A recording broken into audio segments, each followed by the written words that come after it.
Now you see it, and now you don't. There's nothing in there. It's all cleared out. An empty mailbox storefront on Burbank Boulevard. But when you came, what did it look like? So when I came, there were at least 100 P.O. boxes standing on the wall. And a couple of months later, it was nothing but an empty room. Are you surprised it's unlocked?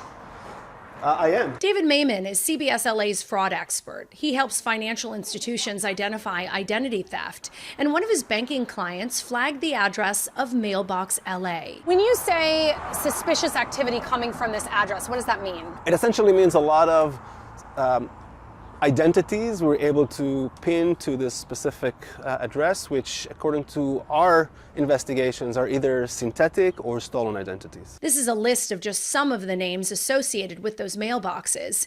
Mayman's findings suggest criminals stole the identities or simply made them up to apply for lines of credit, using this location as the mailing address. 80% of the identities that we investigated are being used to create new bank accounts.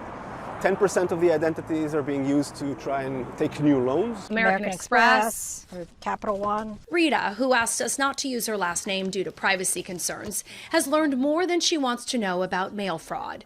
Rita's rental home in the San Fernando Valley has received dozens of pieces of mail addressed to two different people who she says never lived there. And at first, actually, I thought it was a mistake, right? Because that happens. But then, unfortunately, as you can see, I started getting all this mail and more mail and banking mail and debit cards and checking. When we were together, we opened yet another envelope containing a credit card. Using forensic tools, Mayman was able to determine that the names on this mail and Rita's address are linked to fraudulent bank accounts. Really just shocked to see it because I could never imagine this would ever happen to me. Detective Sergeant Pete Hish with LA Sheriff's Fraud and Cybercrime Unit explained how mail fraud like this works. They scout out the neighborhoods. They know what houses are unoccupied that can receive mail.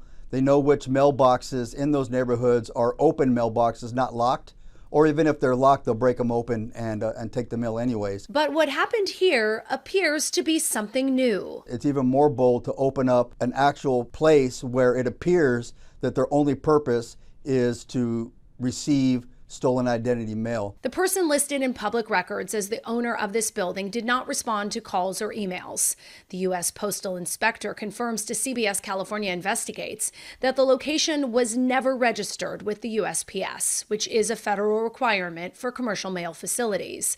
And despite the name posted on the front window, Anytime Mailbox, which is an international chain that supports mail centers, they told us this location is not affiliated with their company. The fraud infrastructure keeps moving around, and this is a great example of how the infrastructure is simply relocated from one place to another. And moving around makes them harder to find? Moving around making them harder to find, easier to fly under the radars and engage in fraudulent activity. We tried to reach out to every identity associated with this address and heard back from 3 of them.